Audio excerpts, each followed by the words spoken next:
بسم اللہ الرحمن الرحیم۔ 18 ذی الحجہ کو یوم شہادت ہے خلیفۃ المسلمین،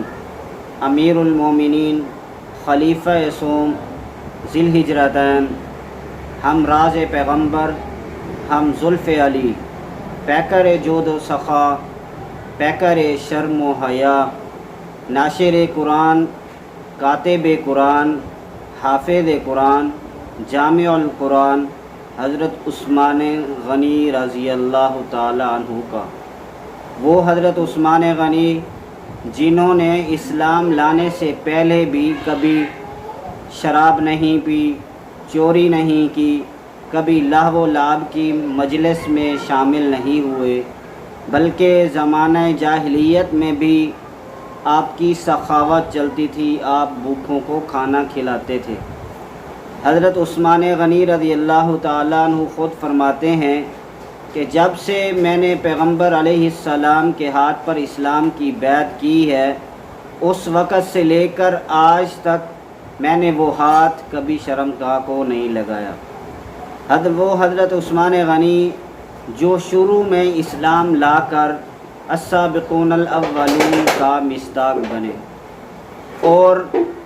جب اسلام لائے تو اس جرم میں ان کے چچا حکم بن ابی العاص نے آپ پر ظلم کے پہاڑ توڑے، آپ کو لوہے کی زنجیروں کے ساتھ باندھ کر دھوپ میں کھڑا کر دیا کرتے تھے، اور ایک علیحدہ کمرے میں کئی دن باندھ رکھا کرتے تھے۔ لیکن حضرت عثمان غنی رضی اللہ تعالیٰ عنہ نے فرمایا کہ اے چچا جان، ایک دفعہ میں نے حضور کا کلمہ پڑھ لیا ہے، اب میں حضور کا ساتھ نہیں چھوڑ سکتا۔ تو انہوں نے مجبور ہو کر آپ کا راستہ چھوڑ دیا۔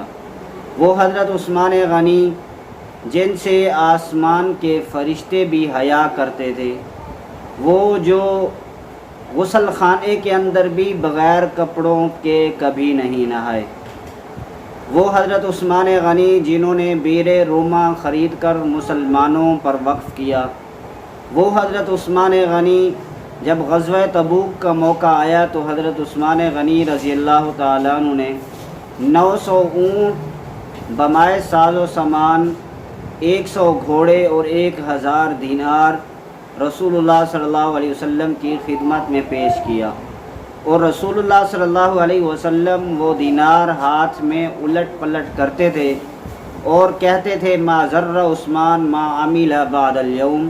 کہ آج کے بعد عثمان جو بھی عمل کریں ان کو کچھ نقصان نہیں ہوگا۔ وہ حضرت عثمان غنی جن کے بارے میں رسول اللہ صلی اللہ علیہ وسلم نے ارشاد فرمایا تھا کل نبی رفیق و رفیقی فی الجنت عثمان، کہ ہر نبی کا ایک ساتھی ہوتا ہے اور میرا ساتھی جنت میں عثمان ہوگا۔ وہ حضرت عثمان غنی رضی اللہ تعالیٰ عنہ جن کو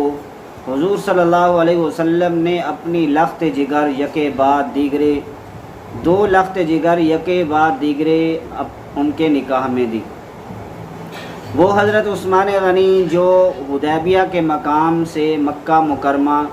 رسول اللہ صلی اللہ علیہ وسلم کے سفیر بن کر گئے۔ جب حضرت عثمان غنی رضی اللہ تعالیٰ عنہ کی شہادت کی خبر پھیلی تو حضور صلی اللہ علیہ وسلم نے 1400 صحابہ سے حضرت عثمان غنی رضی اللہ تعالیٰ عنہ کا بدلہ لینے پر بیعت کی، اور اپنے بائیں ہاتھ کو حضرت عثمان غنی رضی اللہ تعالیٰ عنہ کا ہاتھ قرار دے کر امتیازی شان سے نوازا،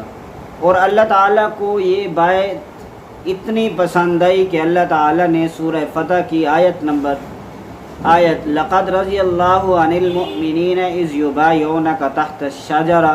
نازل کی، اور اس آیت کے اندر 1400 صحابہ سے اللہ تعالیٰ نے رضات کا اعلان کیا۔ وہ عثمان غنی رضی اللہ تعالیٰ عنہ جنہوں نے اپنے دور خلافت کے اندر اسلامی فوج کو جدید خطوط پر استوار کیا اور ترقی دی، وہ حضرت عثمان غنی رضی اللہ تعالیٰ عنہ جن کے دور خلافت کے اندر بہت بڑی فتوحات ہوئیں، وہ حضرت عثمان غنی رضی اللہ تعالیٰ عنہ جن کی اجازت سے حضرت امیر معاویہ رضی اللہ تعالیٰ عنہ نے اسلام کا پہلا بحری بیڑا تیار کیا، اور سن 35 ہجری کے اندر بلوائیوں نے آپ کے گھر کا محاصرہ کیا، اور وہ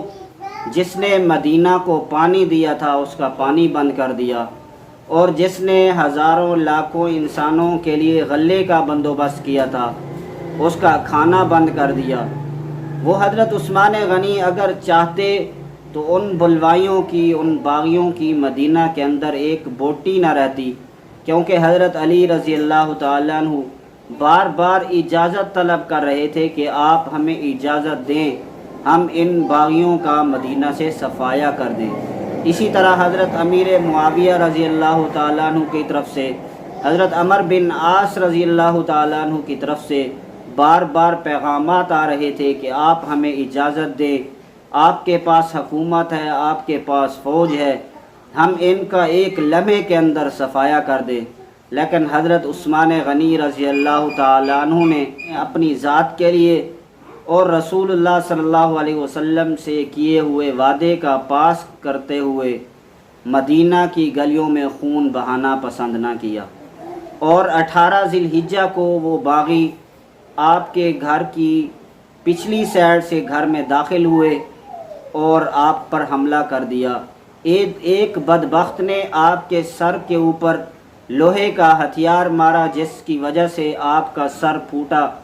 اور اس حالت میں کہ آپ قرآن کی تلاوت فرما رہے تھے اور قرآن پر خون بہا۔ جب آپ گرے تو ایک بدبخت آپ کے سینے پر چڑھ گیا اور کودنے لگا جیسے آپ کی پسلیاں ٹوٹ گئی۔ اور اسی طرح سخاوت کا پہاڑ، شرم و حیا کے پیکر حضرت عثمان غنی رضی اللہ تعالیٰ عنہ